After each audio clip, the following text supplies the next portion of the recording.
Baik, yang pertama adalah tentang sekolah. Jadi gini Bapak Ibu sekalian, orang-orang berbeda dalam pendidikan kepada anak-anaknya. Cuma saya kasih garis besar aja. Garis besar pendidikan anak itu adalah pertama dibagi dari 0 sampai 8 tahun kira-kira ya. 0 sampai 8 tahun itu adalah pembentukan fisik. Jadi dia lebih kepada memperhatikan nutrisi misalnya. Lalu kemudian diajarkan perkara-perkara sederhana, adab-adab, cara duduk yang baik, cara makan yang baik, kalau ketemu orang salim dan segala macamnya. Ini adalah 0 sampai 8 tahun. Nah, 0 sampai 8 tahun ini fokusnya di mana? Fokusnya di nutrisi, fokusnya pada tumbuh kembang anak.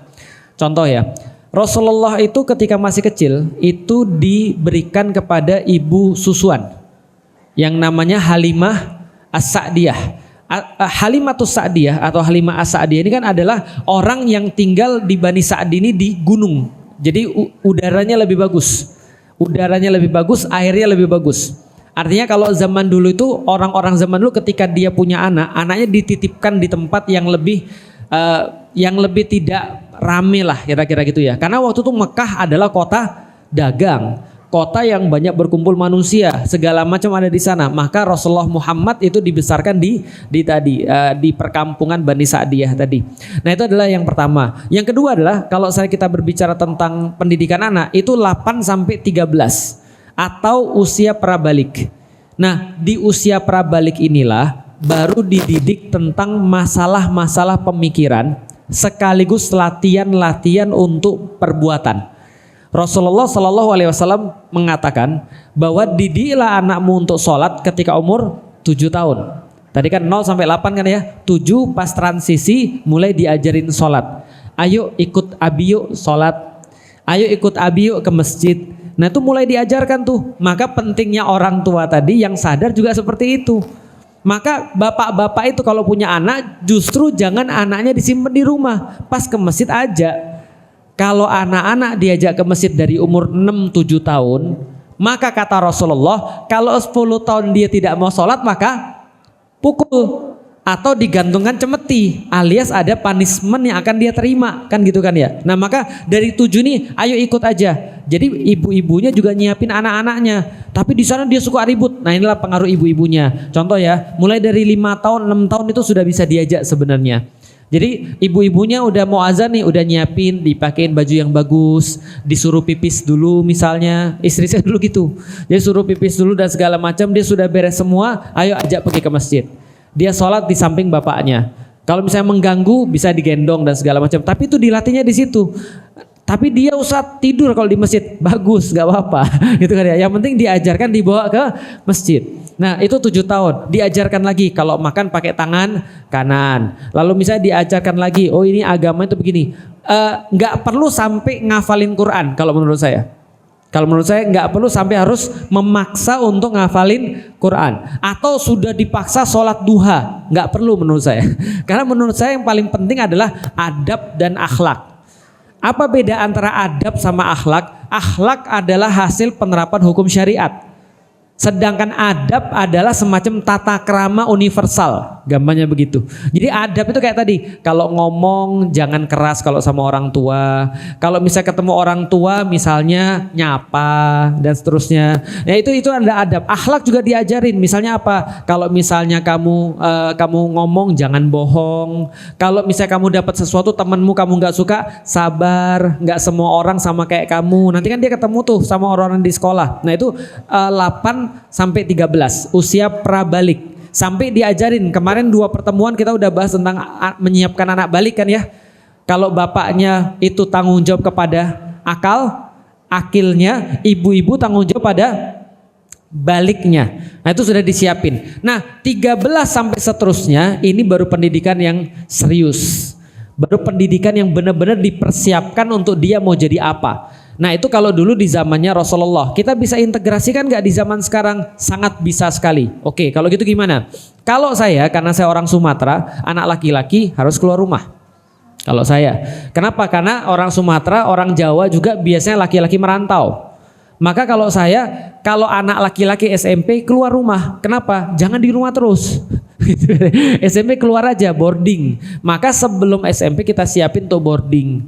Nah, sekolahnya di mana? Kalau duit bukan sebuah isu, silakan cari sekolah-sekolah yang mungkin ya. Karena gini ya, pendidikan bagus itu mustahil murah.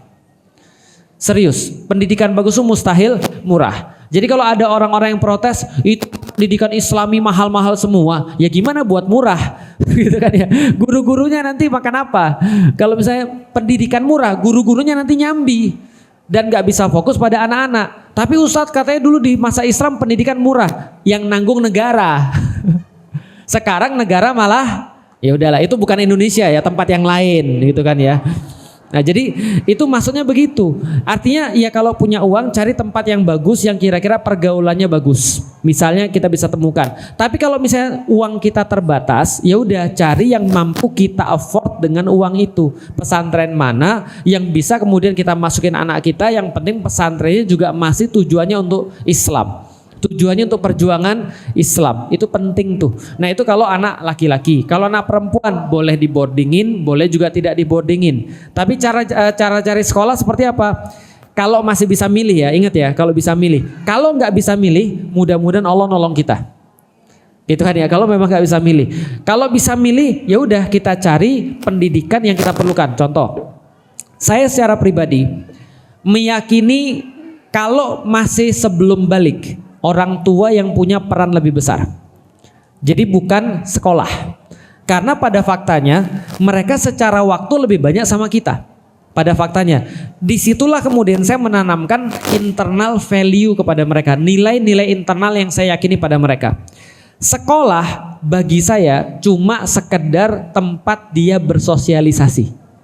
Karena dia perlu nanti untuk ketemu sama orang, karena dia kalau mau jadi pendakwah besok harus banyak ketemu orang. Maka saya nggak memilih, mohon maaf, untuk homeschooling. Kalau orang lain milih homeschooling boleh nggak? Boleh, kan tergantung dia maunya apa. Kalau anak saya maunya dia berinteraksi sama orang, saya masukin sekolah. Maka yang saya cari sekolah yang nggak beratin saya. Sekolah yang nggak beratin saya harus ke sana terus. Saya harus kemudian ngawasin terus, enggak. Tapi cukup sekolah yang minimal tidak merusak anak saya. Minimal, syukur-syukur ada sesuatu yang baik didapat di sana, bagus, alhamdulillah. Tapi minimal nggak ngerusak sehingga saya bisa untuk didik sendiri. Kalau sudah SMP beda lagi, itu kan SD tuh. Kalau sudah SMP beda lagi. Saya cari yang visinya adalah sesuai dengan visi saya. Makanya anak saya ada 4 beda-beda. Anak pertama saya sekolahin SMP-nya di Solo, boarding perempuan. Anak kedua saya nggak boardingin. Karena saya punya rencana yang lain buat dia. Yang ketiga, saya boardingin lagi. Kemarin baru saya anterin di pesantren, di MSH, di daerah Ciampea. Yang nomor 4, nah ini kita lagi masih mikir. Kita masih lihat secara tumbuh kembangnya. Jadi gini ya, kata-kata begini, setiap anak berbeda, betul. Setiap anak punya tugasnya masing-masing, betul. Setiap anak harus dikembangkan berdasarkan minat dan bakatnya masing-masing, betul. Tapi kalau nyekolahin berdasarkan pilihan anak, saya nggak setuju, mohon maaf. Saya nggak setuju. Anak-anak itu jangan suruh milih. Paham maksudnya? Iya, dia memang beda, iya. Dia perlu tumbuh kembang sendiri, iya. Dia ditakdirkan untuk hal-hal tertentu, iya. Nggak semua orang harus jadi ulama, betul. Nggak semua orang harus naik ke panggung ceramah, benar. Tapi kalau nyuruh anak SD milih sekolah, enggak. Jelas sampai di sini. Nyuruh anak SD milih sekolah enggak. Makanya yang saya sampaikan pada anak saya, dia punya preferensi. Aku maunya ke sini, aku nggak mau ke sini, aku maunya ke sini. Tapi dalam kepala saya, aku tuh orang tuamu dan kamu tuh anakku. Nggak mungkin kamu lebih tahu daripada aku. Untuk sekarang setidaknya, paham nggak maksudnya? Untuk sekarang SD, jangan minta usul pada anak. Anda yang nentuin, setelah Anda nentuin, Anda buat anak-Anda nyaman di situ. Supaya dia nggak terpaksa ketika harus masuk ke tempat yang sudah Anda tentukan. Maka yang saya bilang pada anak saya biasanya, kamu percaya Abi kan? Iya, Abi pasti milih yang terbaik bagi kamu. Pokoknya kamu percaya aja. Kamu boleh punya keinginan, tapi nanti Abi yang putusin, kamu yang ikut. Iya, ya udah. Jadi tugas kita adalah supaya dia nyaman, tapi jangan nyuruh dia milih, gitu kan? Karena kita yang milihin buat dia. Nah SMP sudah serius tuh. Nah kalau SMA biasanya ngikutin SMP. Kira-kira seperti itu sih. Nah, itu yang sudah saya lakukan karena anak saya sudah sampai SMA. Setelah SMA saya belum bisa ngasih saran karena anak saya baru batasnya di sini nih ceritanya nih sampai SMA doang, gitu ya. Nah, tentang terms and condition atau rewards and punishment. Jadi gini, beda antara keras atau kasar dengan tegas adalah semuanya sudah disepakati. Itu bedanya. Semuanya sudah disepakati. Contoh. Anak saya misalnya kalau makan gak diberesin. Misalnya, lalu saya bilang, "Kok, coba sini deh. Kamu kira di sini umimu pembantu?" Misalnya, harus kemudian yang beresin apa yang kamu makan. Bukannya kamu harusnya beresin yang kamu makan sendiri. Dia bilang, "Iya." Oke. Besok lagi ada di situ lagi tuh tempat tuh barang-barang. Gak diberesin lagi. Lalu kita bilang begini, nah ini contohnya. Kalau Abi lihat lagi ada kayak gini besok, Abi hukum ya. Dia bilang, dia udah tahu nih memang harus diberesin, memang tugasnya dia. Dan dia sekarang sudah punya kesepakatan sama kita, kalau tidak dilakukan maka ada hukuman. Itu yang diajarkan oleh Al-Quran. Maka Al-Quran senantiasa ngasih tahu kan, ini kalau nggak dilakukan hukumannya ini. Ini kalau dilakukan hukumannya ini. Yang salah, tapi tentu saja kita sebagai orang tua sering melakukannya karena kita kan lemah ya. Bahkan saya juga sama. Yang salah adalah setidaknya kita tahu ini salah ya. Kita ngamuk tanpa mereka tahu. Mereka nggak ngerti apa-apa loh kita ngamuk. Paham nggak sih maksudnya? Contoh ya, anak kita pulang dari sekolah kan selalu ada yang pertama, mukul orang. Misalnya taruhlah ya, pulang dari sekolah mukul orang, langsung kita marahin. Parah kamu ya, kita marahin. Tahu nggak apa yang di kepala dia? Dia bahkan nggak tahu loh itu salah. Bagi dia itu cuma bela diri, bagi dia itu cuma main-main dan segala macam. Lah di sini letak pendidikannya. Contoh, kalau saya, jadi gini ya nggak usah mukul orang lah. Dia mukul saudaranya sendiri. Coba lihat nih, dia sekarang kesakitan. Kamu lihat gak? Enak gak kira-kira kayak gini? Gak enak. Kalau kamu kira-kira dipukul juga kamu rasa sakit gak? Sakit. Mau gak? Enggak. Lain kali jangan begitu ya. Ya. Kalau terjadi lagi gimana? Itu disepakati itu. Jadi kalau misalnya terjadi lagi, dia sudah expect bahwa kita pasti marah. Dia sudah expect kita akan ngasih punishment. Dan akhirnya ketika kejadian pun kita bilang, oke, karena sudah kejadian lagi, harusnya gimana? Ya dia akan lakukan. Misal ya, ini saya gak keras ya, gak usah ditiru. Ini kalau saya aja. Saya paling gak suka kalau anak saya main-main pas sholat. Walaupun harusnya gak sekeras itu sih. Ketika contoh ya, dia kadang-kadang main-main, ya mungkin dia gak sadari, garuk-garuk kepala, nguap pakai suara atau enggak. Kayak itu kan ya. Terus kemudian main-main kaki dan segala macem itu kan ya. Terus apa ya segala macem lah. Itu saya nggak suka. Kalau anak orang lain mungkin saya agak lebih sabar ya. Cuma kalau anak saya kayak nggak bisa gitu. Saya bilang, ini kamu punya waktu hidupmu ya 24 jam tuh garuk-garuk badan loh. Kenapa harus saat itu pula gitu kamu ngaruh-ngaruh badan itu?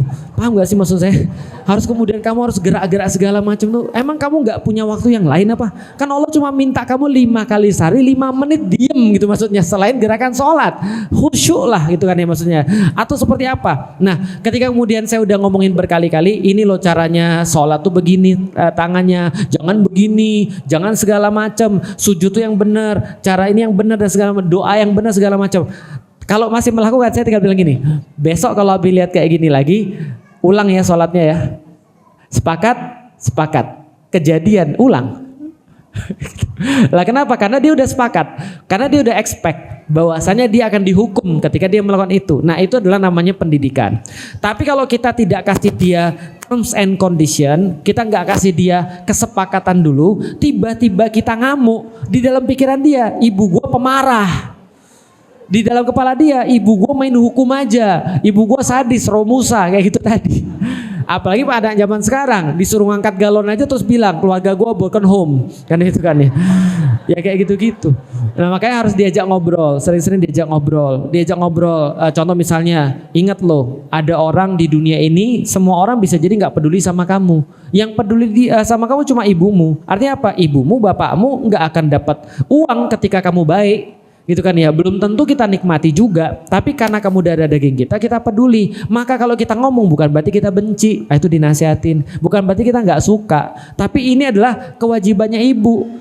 Kalau misalnya ibu nanti diam, malah nanti kamu harus hati-hati. Kenapa? Berarti ibu marah. Iya kayak gitulah kira. Jadi diajak ngobrol supaya dia paham konsekuensi itu sehingga ada punishment. Kalau reward seperti apa?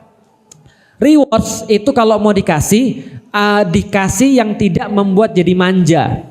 Jadi tidak membuat jadi manja. Kita boleh kalau mau nanya, kamu pengen apa? Pengen makan di mana? Tapi jangan ditanya kamu pengen misalnya punya pesawat atau tidak gitu kan ya, atau pengen pergi ke Turki atau apa? Enggak, kita batasin aja hadiahnya yang mana. Kamu pengen yang mana kira-kira. Jadi kira-kira memotivasi dia untuk dia tahu bahwa kita menghargai dia. Kira-kira seperti itu sih. Oke, ada yang lain silakan.